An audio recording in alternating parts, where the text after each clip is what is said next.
Can you hear me? Everybody? Yes, sir. Yes, sir. Okay. Okay. So we had been watching a video clip that is post-method era in ELT or English language teaching. So we can see that what is the best method and what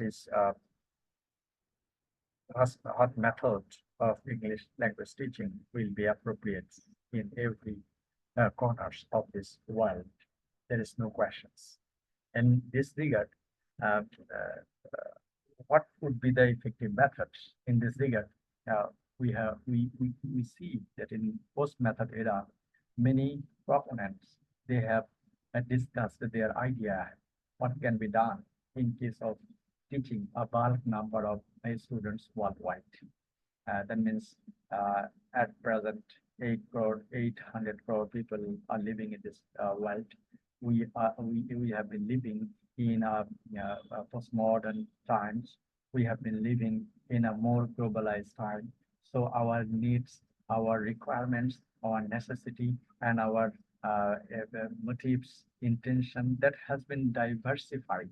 And for this reason, one method cannot be applied for every students, for every teachers. And for this reason, the proponent nine Prabhu and the Kumara Velu, they have come up with their idea that idea can be called the post method approach or post method pedagogy in English language teaching or foreign language teaching. So in the field of English language teaching, there has been a shift from the traditional method-based approach to what is known as the post-method era. That means from the traditional method of second language or English language teaching like grammar translation method, GTM, audio lingualism, direct method, we are in a position to shift from these methods to a new perspectives or new era that can be called a post method pedagogy or post method approach or post method era. Okay, so teachers relied in the past, that is, on the specific methods such as communicative language teaching, text-based language teaching to guide their instruction. However, in the post-method era, teachers have the flexibility to select principles from various approaches based on the specific learning context. We have seen that PPP, particularity, probability, practicality, and possibility. So, observing their context, the teachers and the educators, the language planners or the curriculum planners, they can change their aspects, they can change their module, they can change their teaching style and methods and approach. That can be called observing the context. So context is very important is post-method era. And this shift has allowed for a more personalized and effective approach to language teaching. So what is the best method for me? That might not be the best method for others. What is the best method for him? That might not be the best method for others. And for this reason, so observing the uniqueness of different learners, different contexts, the learner, the teachers can change their method in this post method era. That means the teachers are very much flexible. They are not rigid that they will be following CTN. They are not rigid in a single method or a single approach. Rather, they will be flexible, observing the context, observing the necessity, observing the practicality.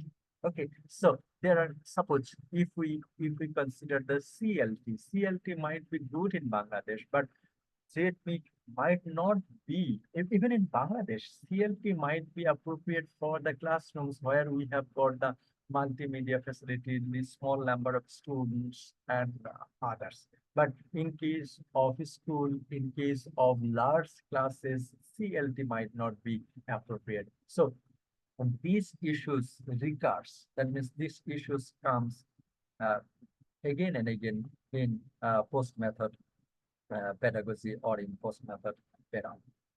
So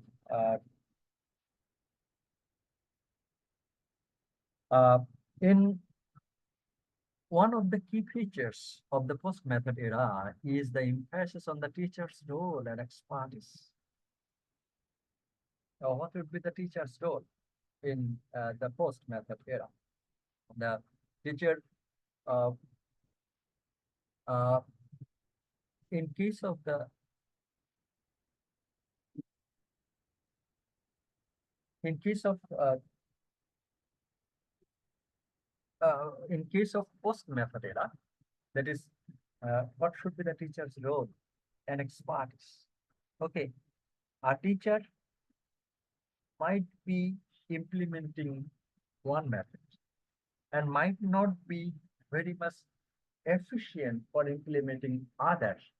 In that case, in post-method era, a language teacher should be expertise in implementing all the methods.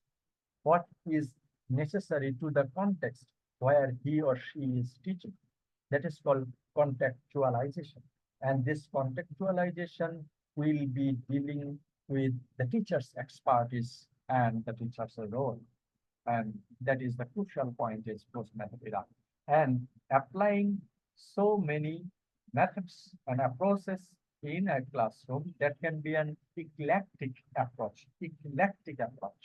So teachers are seen as a self-directed individual in post-method era, in GTM, in CLT, in audiolingualism, in direct method. Teacher will have a direct fixed role.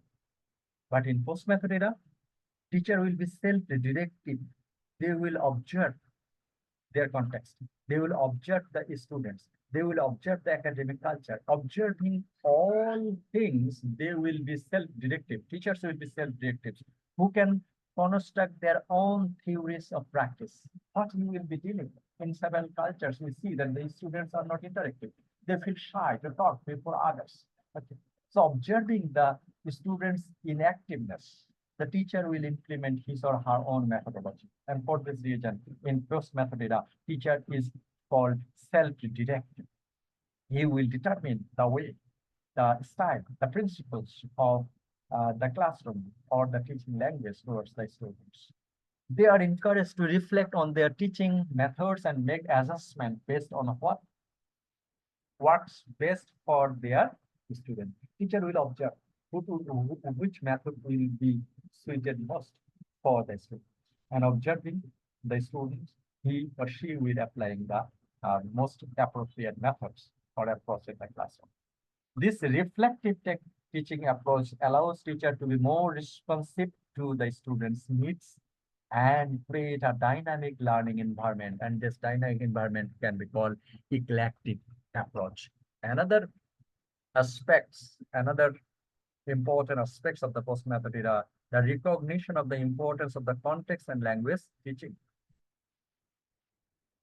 Instead of relying solely on the global principles and techniques, teachers are encouraged to consider the specific needs and experiences of their students.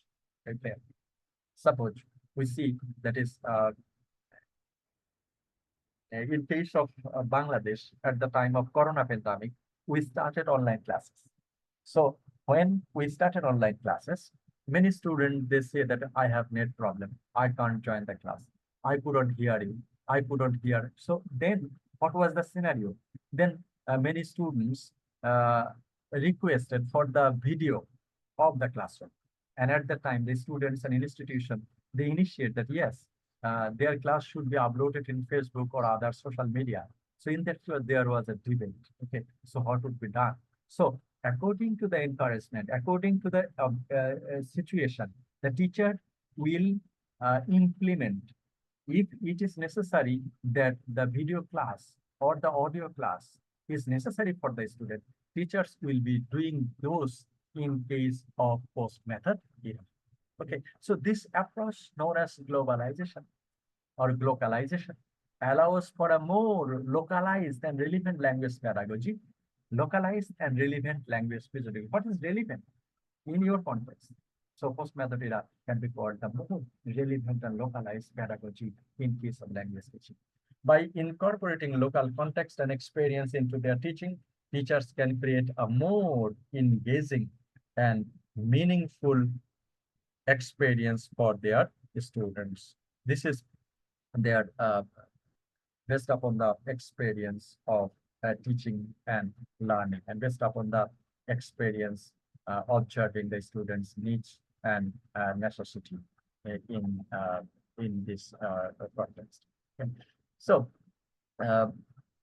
if we move forward, that is, in conclusion, we can say that is in post-method era, ELT represent a shift away from the rigid teaching methods towards a more flexible and personalized approach. More flexible, that means teacher will be using what he will think necessary, and personalized, that means what teacher will follow, observing the context, observing the necessity that with his or her personal requirements, observation, he will follow. Teachers are encouraged to reflect on their practice, consider the specific needs for the students, incorporate local context into their teaching. And this shift has led to a more dynamic and effective language teaching and learning environment. By embracing the principles of the post-method era, teachers can create a more engaging and relevant, for the students. And in short, we can say that the post-method era is an English language teaching approach and represent a shift towards the more flexible and personalized approach in case of language teaching. Teachers have the freedom to select principles from various approaches based on the specific learning context. Emphasis is placed on the teacher's role and expertise, encouraging reflection, adjustment of teaching methods for students and others. Okay, so this is the post-method era. So in brief, we can say that in the post-method era, in which the teachers do not have to apply the fixed approaches or methods, but they should adjust their teaching to the local and the cultural context of their students, leads to the globalized language pedagogy. Key principles of post-method era. Post-method pedagogy is identified by the three main characteristics: particularity, practicality, and possibility, that was prescribed by Kumara Bhedi Velu. Okay, practicality, whether it will be practical or not, whether it will be particular. Particularity, that means uniqueness of every learners. Practicality, that means whether it will be practical or not, and possibility, whether this method will be possible for applying in a certain context. So these are the methods of the post-method, principles of the post-method era, delivered by our one proponent, that is, his name is Kumara Vedivelu. That is 3P: practicality, particularity, and possibility. Okay, so post-method era can be defined as a construction of the classroom procedures and the principles by the teachers himself or herself based on his or her prior or experimental knowledge and to certain strategies. Okay, so post-method era provides a situation that learner can identify learning strategies and styles by administering or having administered their own language teaching histories. It provides them to develop strategies that are associated with their analytical learning style. So in short, we can say that post-method era, it's an approach that means observing the uniqueness of several contexts, observing the uniqueness or globalized learners, the language proponents or the language researcher, they have said that one method cannot be applied in every context and one method cannot be appropriate for every context. For this reason, teacher might be flexible and they can apply their own method and tendency in case of teaching the methods, especially for second language acquisition and learning. Okay, so that is the post-method era, and the post-method era, it can be defined in such a way that is 3P prescribed by Kumara Vedivelu, that is PPP: particularity, practicality, and possibility. So observing the context, observing the student's necessity, the teacher will be flexible. Teacher will be applying his or her own way to make language teaching and learning effective. That can be the post method era or post method pedagogy in English language teaching. Okay. So if you